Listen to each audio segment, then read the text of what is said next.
Hello everyone, hope you all are healthy. Myself Manoj. आज हम पढ़ने वाले हैं वर्सटाइल नेचर ऑफ कार्बन।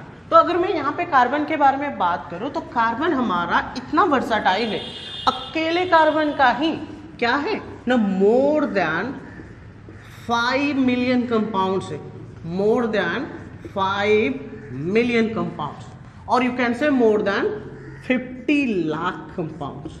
तो 50 लाख से भी ज्यादा कंपाउंड्स इसके। अभी यहाँ पे क्वेश्चन ये आ रहा है, ये इतना कंपाउंड बना क्यों रहा है, तो इसके बारे में तो देखेंगे। इससे पहले हम देख लेते हैं कार्बन के बारे में, क्या अदर कोई एलिमेंट इतने ज्यादा कंपाउंड बनाते हैं? तो नहीं। आप अगर बात करोगे the number of compounds, the number of compounds form bye all other elements, okay, तो जितने भी सारे एलिमेंट्स अगर हम लेंगे, अदर एलिमेंट्स ऑल टुगेदर जो है ना, इसका जो नंबर है ये कार्बन के नंबर से बहुत ज्यादा कम है। Means number of carbon compound is much more than, you can say much more than the number of compounds form by other elements. तो यहाँ पे क्वेश्चन ये आ रहा है, ये large number of carbon compounds है, large number of carbon compounds, ये बहुत बड़ा नंबर है। तो large number of carbon compounds, और you can say organic compounds.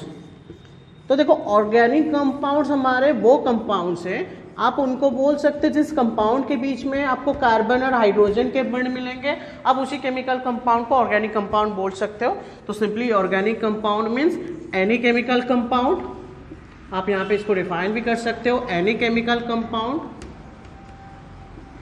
which contains carbon hydrogen bond, sorry, any chemical compound okay, which contain carbon hydrogen bond. अगर उनमें आपको carbon hydrogen का बॉन्ड देखने के लिए मिल रहा है, then that compound is organic compound. Here we are talking about the carbon compounds is also, carbon compounds are also known as organic compounds. Okay, तो यहाँ पे आपको large number of carbon compounds देखने के लिए क्यों मिल रहा है? नहीं, इसके लिए हमारा mainly 2 characteristic properties of carbon responsible है। तो यहाँ पे 2 character, okay, 2 characteristic properties of carbon, okay, 2 characteristic property of carbon responsible है for the formation of large number of carbon compounds और organic compounds।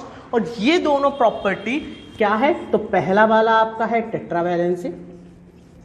आज यू नो कार्बन क्या है हमारा, टेट्रावैलेंट है, तो पहला वाला प्रॉपर्टी आपका tetravalency. And second one is, जो कि मोस्ट इंपॉर्टेंट है, वो है catenation. Okay, this one is catenation. तो हम पहले प्रॉपर्टी में जाएंगे जो कि हमारा टेट्रावैलेंसी है। तो टेट्रा, आज you know tetra means 4, valency is what, valency is our measure of combining capacity. तो यहाँ पे मैं लिख लेता हूँ, जो पहला प्रॉपर्टी है, जो कैरेक्टरिस्टिक प्रॉपर्टी है जिसके वजह से हमारे huge number of carbon compounds बन रहा है, वो है टेट्रावैलेंसी।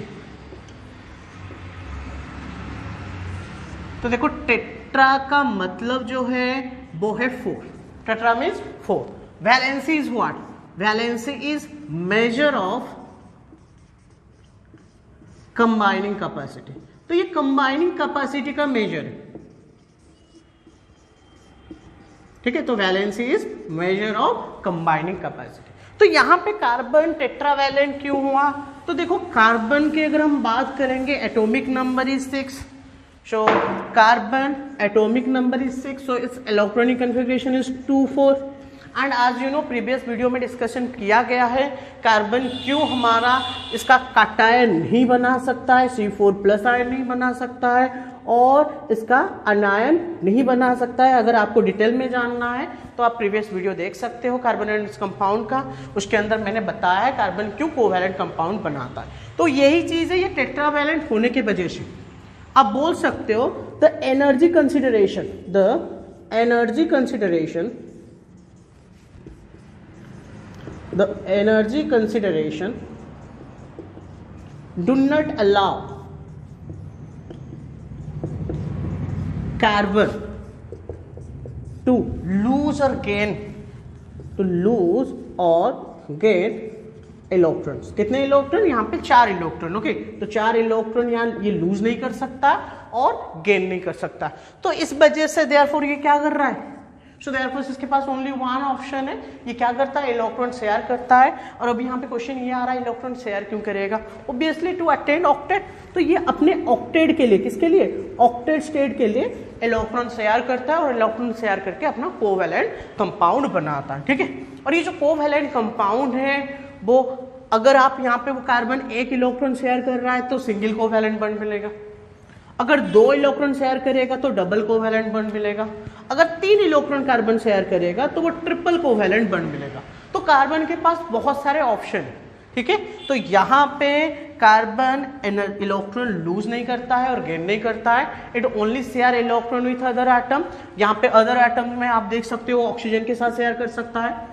ओके, तो यहाँ पे नाइट्रोजन के साथ शेयर कर सकता है, हाइड्रोजन के साथ शेयर कर सकता है, ऐसे बहुत सारे एलिमेंट्स के एटम के साथ वो अपना इलेक्ट्रॉन शेयर करके क्या कर सकता है, कोवैलेंट कंपाउंड फॉर्म कर सकता है। तो यहाँ पे इसके पास ऑप्शन है सिंगल बॉन्ड बना सकता है, डबल कोवैलेंट बॉन्ड बना सकता है और ट्रिपल कोवैलेंट बॉन्ड भी बना सकता है। आप ऐसे बोल सकते हो कार्बन हमारा वो मिठाई का दुकान है जो आपको 100 ग्राम का भी मिठाई दे रहा है, 200 ग्राम का भी दे रहा है, 250 का भी दे रहा है, 1 किलो का दे रहा है, 5 किलो का दे रहा है। अभी क्वेश्चन बात करेंगे जो अदर एलिमेंट्स थे ना, वो वाले मिठाई दुकान है जो सिर्फ 1 किलो 2 किलो का ही देते हैं, 1 किलो के नीचे नहीं देते। तो ऑब्वियसली किसके कस्टमर बेस ज्यादा होंगे, कार्बन के। तो इसलिए कार्बन के जो नंबर ऑफ कंपाउंड्स है ना वो ज्यादा है, क्योंकि इसके पास ऑप्शन है single covalent bond, double covalent bond, triple covalent bond. ठीक है, तो ये चीज टेट्रावैलेंसी होने के वजह से कार्बन, टेट्रावैलेंट होने की वजह से कार्बन यहाँ पे ज्यादा नंबर ऑफ कंपाउंड बना सकता है। बट सेकेंड वन इज जो कि हमारा सबसे इंपॉर्टेंट पॉइंट है, जो कि कैटिनेशन है। सेकेंड जो पॉइंट है ना, मतलब जो प्रॉपर्टी है, दैट वन इज कैटिनेशन। तो कैटिनेशन हमारा क्या है, देखो कैटिनेशन का सिंपली मतलब होता है सेल्फ लिंकिंग होता है। तो मैं यहाँ पे अगर कैटिनेशन के बारे में बात कर रहा हूँ, सो catenation is self linking.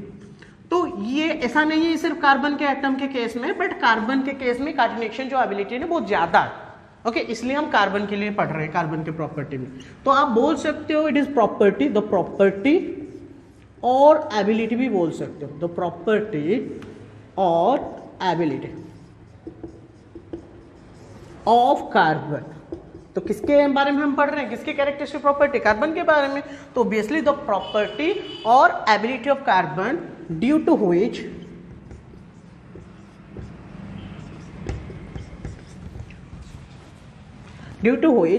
its atoms join with one another। तो इसके एटम्स क्या कर रहे हैं, एक दूसरे के साथ ज्वाइन हो रहे हैं, join one another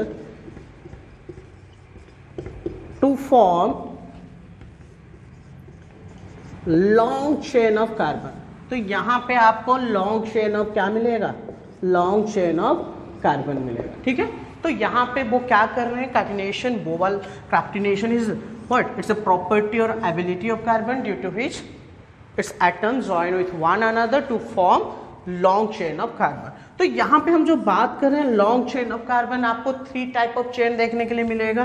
तो पहला आप देख सकते हो स्ट्रेट चेन। ठीक है, तो स्ट्रेट चेन आपको देखने के लिए मिल सकता है। तो स्ट्रेट चेन के अंदर क्या होने वाला है ना, कार्बन एटम स्ट्रेट कनेक्टेड होंगे तो टेट्रावैलेंट है, तो आपको 4 कोवैलेंट बॉन्ड उसके चारों तरफ देखने के लिए मिलेगा, सिंगल कोवैलेंट बॉन्ड से सारे। तो यहाँ पे ये स्ट्रेट है। ठीक है, तो ये क्या है, स्ट्रेट जा रहा है, ये एक स्मॉल पोर्शन है। ओके, आप ऐसे कनेक्ट कर सकते हो, यही तो मतलब कार्बन की खासियत है। तो इस वजह से वो क्या कर सकता है, कनेक्ट होके कार्बन कार्बन कनेक्ट होके अपना लॉन्ग मतलब चेन बना सकते हैं। तो ये स्ट्रेट चेन है, स्ट्रेट चेन का एग्जांपल है। नाउ सेकेंड ऑप्शन ये है, वो क्या कर सकता है ना, ब्रांच चेन भी बना सकता है। तो अगर ब्रांच चेन के बारे में बात करेंगे, सिंपली आप स्ट्रेट चेन बनाओगे। ठीक है, 4 कोवैलेंट बॉन्ड। ओके, ये ध्यान रखना, हर एक कार्बन के चारों तरफ आपको 4 लाइन, क्योंकि 4 इलेक्ट्रॉन को शेयर करेंगे तो 4 ही कोवैलेंट बॉन्ड देखने के लिए मिलेगा ना। तो यहाँ पे अगर मैं यहाँ से निकाल रहा हूँ तो ये क्या हो गया, ये ब्रांच बन गया, क्योंकि जबकि ये आपका मेन चेन है जो कि लॉन्ग चेन है, और ये जो पार्ट है ब्रांच है, सो ये ब्रांच चेन हो गया। और थर्ड वन जो है वो है आपका है रिंग, और यू कैन से क्लोज्ड चेन। तो कार्टिनेशन के वजह से यहाँ पे कार्बन 3 टाइप ऑफ चेन बना सकता है। एक आपका ये स्ट्रेट चेन है, second one is branch chain and third one is ring और क्लोज चेन। देखो रिंग और क्लोज चेन के केस में यहाँ पे कार्बन क्या होंगे, अगर ये कार्बन है ये कार्बन है, ऐसे ये कनेक्ट हो रहे हैं, जैसे वो एक रिंग बनाएंगे, रिंग स्ट्रक्चर में आ जाएंगे, ठीक है। तो ऐसे ही वो कनेक्टेड हो रहे हैं यहाँ पे, क्लियर। तो ये एक एक लाइन है, यहाँ पे आप ये 2 हो गया, ये 2 ये 2, तो आपको 4 बनाना है इस लाइन। तो ये जो रिंग स्ट्रक्चर बन रहा है आप देख सकते हो यहाँ पे 1 2 3 4 5 6 7 8, मैंने यहाँ पे 8 कार्बन का चेन बनाया। आप उससे कम ज़्यादा कुछ भी बना सकते हो, ओके। आप 5 कार्बन का बना सकते हो, 6 का बना सकते हो, उससे ज़्यादा भी बना सकते हो। सो दैट मीन्स ये हमारा रिंग और क्लोज चेन है।